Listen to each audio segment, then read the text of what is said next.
Okay guys, hey guys, what's up? I'm recording with my phone, so I think that's a good angle, maybe? Okay, but today I will be talking about like comparing Procreate to IbisPaint, the pros and cons of Procreate, and then also giving you guys a little walkthrough and a little tour of Procreate. Also, the camera will be shaking quite a bit because anytime I touch the table, it shakes. I'm gonna try not to do that though. So first, let's talk about the pros and cons of Procreate. Alright guys, so I had to get my iPad because I realized that I put the list that I was gonna use for this video on my phone, and it's kind of hard to read off of your phone when you're using it to record. So, I have the list. Okay, so the pros are the stability. I'm terrible at this. Okay, so let me show you. So in Procreate, you are able to adjust each brush to the stability you want. And this, the thing I like about this is it goes all the way to 100. And in IbisPaint, it only goes to 10, and that's not enough for me. So yeah, if you go into the brush section, you can just click on the brush you want, and then you can edit everything there, as well as stabilization. There we go. Okay, and you can pick the amount you want. Usually I go to about 50. 50, 40, somewhere in there. Yeah, that's my preferred. Another one is that in IbisPaint, if you want to make a shape, like a perfect shape, you have to go and click that and then create it like that. But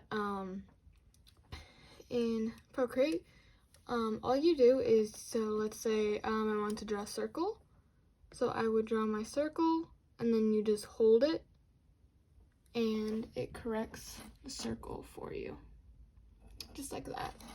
So I kind of like this. It's just a little bit more convenient, you don't have to keep clicking a ton of stuff, and it's just, I don't know, just more handy. So yeah, back here. Okay, so then the next one is you can create your own brushes. I can't say much on this because I have yet to create my own brushes, but I do know that you can. So another great thing, and I love this, is Procreate keeps track of like your history. So like what colors you used and the past couple times. And it's not just like the past one. Let's see. So yeah, if I were to click on the color wheel, you can see here it shows the color history for quite a lot. So this is great, so I just have easy access to it. So, I could select a color, or I could just go up here and I can see the colors I've used last. So yeah, that's just kind of like a nice handy thing that I'm glad that they added. Next one is, okay, so this might just be because of iPads, and I have the texting feature on this, or like I can send text on this one. So what I can do is, after I have finished a piece, so let's say this is my piece that I finished, I can go up here to select, and then I could select this one and then click share, which is also up here. And then I could share it. I do a PNG usually. And then, yeah, I can send it then to myself, to my phone. Which is great because I have my Instagram and stuff like that on my phone. So this just helps I get a really nice, clear picture of it. So yeah, I like that feature. And just I'm able to do that. Next thing is that nothing is locked. Technically, nothing is really locked in IbisPaint, but you do, like, if you want to unlock all the brushes, you have to watch a video, which isn't too bad. Like, it's only a 30-second video and you get all the brushes, so it isn't too bad, but it is just kind of an inconvenience and kind of annoyance. This one, I think Procreate has a little bit of less brushes, which I don't mind because, again, you get to create your own, so, like, that's not too big of an issue, and it has a bunch of cool brushes. But yeah, nothing is locked. Like, there's no thing where it's like, oh, you have to update it or something, you know, you have to get the pro version. Yeah, nothing is locked, which is great. Nothing. The brushes. Okay, they got some really cool brushes, I gotta admit. Even though the quantity of the brushes isn't like a really long list like IbisPaint is, the brushes I would actually use. Because a lot of IbisPaint brushes are like, yeah, cool, they could help with something, but I just feel like Procreates are more usable. Let me show you some. So they have all different types of categories, which make it really easy to find, so you're not just scrolling like you are in IbisPaint. And okay, so I really like doing different lights and stuff, and I forget what category it's in. Oh, it's in luminance. Okay, and there is a light brush, which I love. Let me just kind of show it to you. Need to make it thicker. There we go. But like, look at that. It looks so cool, and it's so fun to play around with. Another one that I really like is this one. I love the light and like glitter brushes. These are all in the luminance category that I like. So it's called Nebula. I don't know. It's kind of like the space stuff, like the galaxy kind of. So you select a color. I have blue, and it literally, like, look at that. Just kind of created like a little galaxy right there, so that one's pretty cool. And then another one that I like to use for backgrounds, I've used it for like a couple backgrounds I think, is Light Leak. So this one's also really cool. And what else is there? Yeah, there's a Glimmer, Bokeh Lights, Pulse, Light Pen, Flare. There's also like water brushes, skin texture brushes, spray paint, charcoal elements, yeah, where the water and stuff is. Some like cool abstract ones. This one's kind of cool too. Yeah, calligraphy brushes, some inking ones, sketching brushes, drawing, painting, artistic. Yes, there's a ton of cool brushes like that. Yeah, so I don't know, I really just love the effect brushes. Next, okay, so this one's kind of minor, but just the fact that the whole app, I don't know if like the app is like this or if I just turned on dark mode, but you can see here that this whole background is black. I don't know why I like that so much, but I do. It also helps, like, if you're drawing late at night, you don't have a bright light shining in your face unless your whole thing is white, I guess, like your canvas is white. But yeah, that's just like kind of minor thing, but still like it. Alright, so now onto the cons. So the things that IbisPaint have that it doesn't, and that I'm kind of sad about. I'm kind of disappointed, but that's okay. So obviously the cost. It does cost, I think mine was like $12. Yeah, I think when I got it, it was like $12 or $13. Yeah, it was like $12.99, I think. So yeah, that's kind of like an obvious one. Another thing, I was really disappointed about this, but there's no blur tool. There's no blur tool. There is a smudge here, which this is kind of nice. There's no blur tool as far as I can tell. There might be, and it's just hidden, which goes on to my next one, is that a lot of things are hidden. So you do have to do some digging, and you do have to watch some tutorials to find some stuff. One thing that I had to watch a tutorial for was I didn't know how to select something to like move it. So in order to do that, you go up to this. Let me try and show you better. There's this little thingy up here, this like S. You click it, you select what you want, and then you go to this one, this little arrow, and then you can adjust it there. So yeah, and this is also kind of just like annoying, is that it's only for Apple devices. It's only for Apple devices, and specifically iPads. You can get it on a phone. You just can only get the Pocket version, I believe. Which is cheaper though. I've never tried the Pocket one, so I don't know if there's a big difference or anything.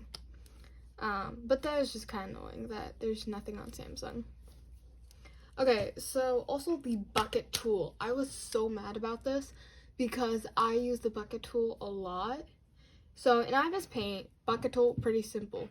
As long as there is complete shape, there's no openings or anything, you can just click the bucket tool, tap it, and it'll fill it with your current color, right?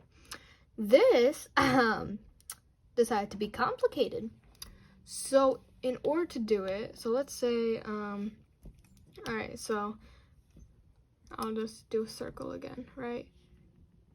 So that's my shape, right? But I want to color it with blue, right? I have this really pretty light blue color, and I want to color it in. You can't color it in, so you do have to like drag and drop the color, right? But like you can see there, like it doesn't color it in, it covers the whole thing in. So what you have to do is you have to outline the area. Oops, probably should do this. Okay. What you have to do is you have to outline the area with the color you want to fill it in with, which is just kind of tedious. And at first you're thinking, oh, well that's not too big of a deal. I mean, yeah, it's a little extra work, but that's like that. How annoying can that be? It can be really annoying.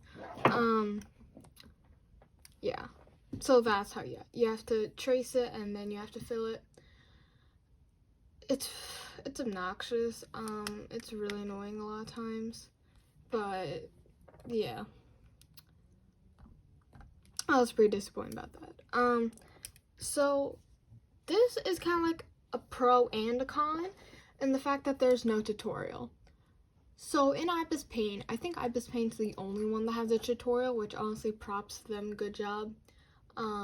So when you first open the IbisPaint app, they gives you a tutorial, and if you want, at the very start, you can cancel that tutorial. But it's only at the start. So after you pick up all the, like you figure out all the basics and stuff, the tutorial will, like you'll still have little pop-ups and stuff telling you, hey, this does this, try and do this. And it's really annoying. So that's kind of like a pro that Procreate doesn't have that, because a tutorial could get really annoying. But it's also a con that doesn't have that, because you have no clue where anything is. You are just going off of little symbols that are on the canvas. So yeah, I don't really know how I feel about the fact that there's no tutorial, because in ways it's good, because it's not annoying, you don't have to worry about that, but also you have no clue what you're doing. So yeah, that's about it for the pros and cons section. So now I'm just going to walk you through and kind of show you the different things that you can do with this. Alright, so I've adjusted the angle. I don't know how well that's going to work, but we're going to try it anyway. So, first thing, of course, is you go to, so the little brush icon right here. Well, okay, let me show you. So you have your gallery when you open it, and the plus is where you select your canvas. So you can do, I have only done screen size and square. This is the screen size, and this is the square. So just to give you an idea about that. So then, yeah, so the brush, obviously up here, is the different brushes. So if you tap it once, it'll just go to whatever brush you were last using. If you tap it again, you can then open to all the different brushes. So yeah. So then if you want to modify the brush, you can simply click what brush it is, and it'll take you to the brush studio, where you can adjust stabilization, stroke, taper, shape, grain, rendering, like the wet mix, color dynamics, and just some other stuff. So yeah, that's nice that you can adjust each and every brush. And then the next thing up here is kind of like your smudge blending tool. And the thing I like about this is you can completely change this. So yeah, let's say that I have these two colors here and want to blend them together. So let's choose a different brush. So usually I'll use the soft blend, which is what it's on now. Let's change it to this one. It's the Wild Light brush in the artistic section. It's the first one. And we're just gonna blend it like that with it. So yeah, it's kind of cool brush to kind of use and experiment with. And then if I were to go to my normal one, which is the soft blend, yeah, whoopsies, I was not on blending. There we go. There we go. Okay. Then yeah, this is what I usually use, is the soft blend brush in the airbrushing section. And this is what I use to like help blend my colors. Next to that one is the eraser. Pretty straightforward. You can also adjust stuff there. And then next to the eraser is the layers, and yeah. So layers, do as many as you want, and then if you click on it, just click on the layer, and this box will come up. So you have the rename, select, copy, fill layer, clear, alpha lock, mask, clipping mask, invert, reference, merge down, and combine down. I don't play around too much with that. Most I've used is the rename and the clipping mask. Oh, and merge down. And then if you want to change like the blending or the colors, how they appear, you click on this N. The N stands for none, not none, normal. So like, it'll just go as you apply. So you have the like multiply, darken, color burn, darker color, lighten, screen, color dodge, overlay, everything like that you have in that section. And this is also where you can adjust the opacity. So that's all for the layers. And then the color, pretty straightforward. You have a circle, you move it around, you figure out what color you want. And then you can also, oopsies. What happened? Oh yeah, and then there's also like this little palette down here. I think there's more. Oh yeah. So these are the palettes that I come with. So yeah, that's cool. Yeah, also if you don't like the color wheel, you can have a square, or this one, or that one if you're a psychopath. And here's also just some palettes. And you can also, you can also make a palette. So you could create new palette, and then you can like take a picture, or you can take a picture and then it'll create a palette from the colors that it finds in the picture. So, and then on here is I don't know what that is. Oh yeah, okay, that's the selecting. So this is your size of brush, and this is the opacity. And then this is the undo and redo button down here. Alright, and then so gallery button, so you can just go back to the gallery. This little wrench. So I don't mess with too much in here. This is just kind of like, so you can crop, resize the canvas. You want to add a photo. Yeah, so first one on here, that's add, so you can insert a photo. So like your reference, canvas. So if you go here, you can also flip it horizontal and vertically. And if you're also looking for how long you spent on drawing, you can go to canvas information. And yeah, and then, where is it? Not that one either. Oh yeah, so then you go to statistics, which is the last one, and it will show it there. So then you can also share, you know, your artwork. Video, so Procreate automatically records just like IbisPaint automatically records. If you don't want it to, you can turn that off. And you can also export it through there as well. Oopsies. I don't know what this is. I haven't measured anything with that. So these are adjustments. So you want to adjust like hue, saturation, brightness, color balance, noise, sharpen, glitch. Okay, glitch is actually really cool. And also liquify is in this section too. For those of you who use that. So glitch is really cool.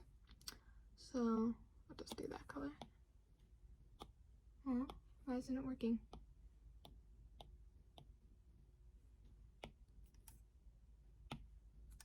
Okay, what? Go here. Undo. Here. Here.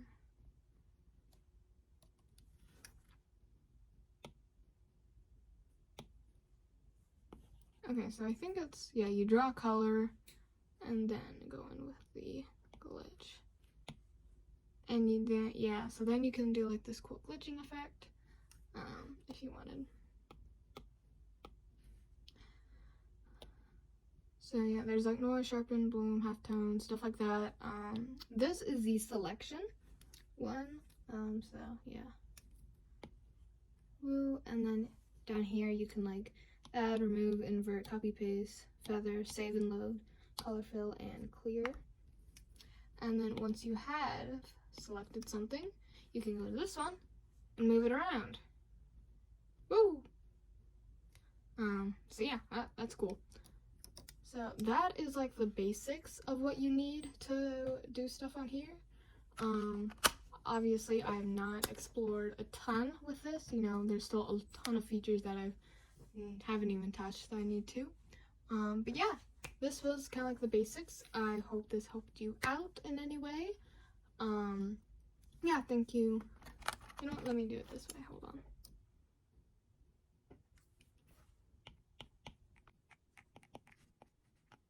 Thank you so much for watching. And I'll see you next time. Ran out of room.